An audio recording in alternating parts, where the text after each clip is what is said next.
अस्सलातु वस्सलामु अलैका या रसूलल्लाह व अला आलिका व अस्हाबिका या हबीबल्लाह।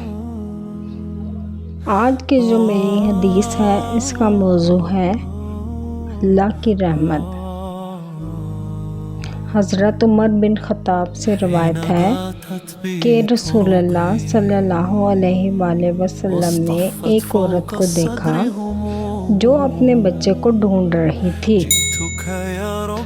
जब उसे बच्चा मिला तो उसने उसे सीने से लगाकर दूध पिलाना शुरू कर दिया। आप सल्लल्लाहु अलैहि वसल्लम ने फरमाया, क्या तुम समझते हो कि ये औरत अपने बच्चे को आग में डाल सकती है? सहाबा ने अर्ज़ किया, नहीं, हरगिज़ नहीं। आप सल्लल्लाहु अलैहि वसल्लम ने फरमाया, अल्लाह अपने बंदों पर इस माँ से भी ज़्यादा रहम करने वाला है। ये हदीस सही बुखारी की है और इसका हवाला नंबर 5999 है। इस हदीस के दुरुस्त मफ़हूम को समझने के लिए पूरी वीडियो ज़रूर मुलाहिज़ा करें। अल्लाह ताला हम सब की रहनुमाई और इस्लाह फरमाए। لكن عيناي تراك دليلا أترك ظنوني خلف ظهري أتبع أمرك حقا جميلا. يا رب سلمت لك قلبي سلمت روحي وكل الوجود ما عاد لي حول أو قوة أنت الملاذ وأنت السجود. يا رب سلمت لك أمري فيك اليقين وفيك الخلود. أشهد أني لك منقاد في كل لحظة خوف وصعود.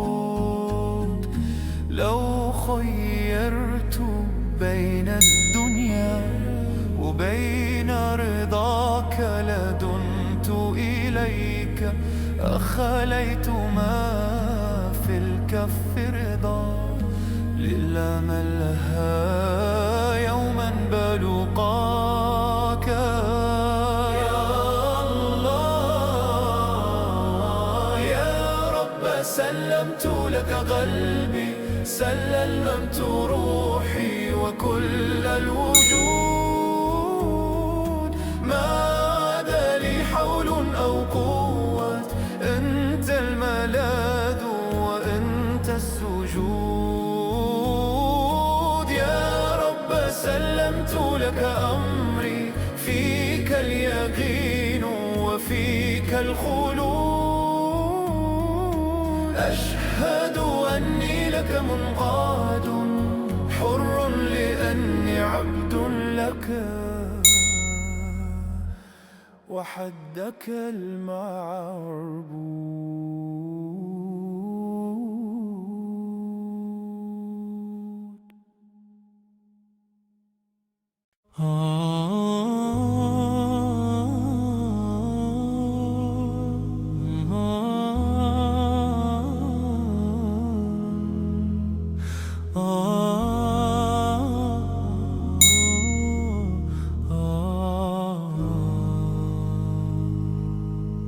حين قاتت بي طرقي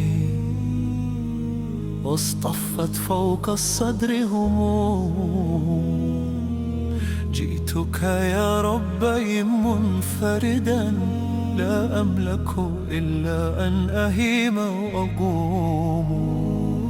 يا رب سلمت لك قلبي سلمت روحي وكل الوجود ما عاد لي حول أو قوة أنت الملاذ وأنت السجود. يا رب سلمت لك أمري فيك اليقين وفيك الخلود. أشهد أني لك منقاد في كل لحظة خوف وصعود. أخطو في درب لا أعلمه، لكن عيناي تراك دليلا. أترك ظنوني خلف ظهري، أتبع أمرك حقا جميلا. अगर आप चाहते हैं कि मैं और अहादीस आपके लिए लाऊं तो आप मेरे चैनल को सब्सक्राइब, शेयर और लाइक करें। और इस्लाम के हवाले से आप मज़ीद मालूमात चाहते हैं तो कमेंट बॉक्स में कमेंट करें। जज़ाकल्लाहु खैरा।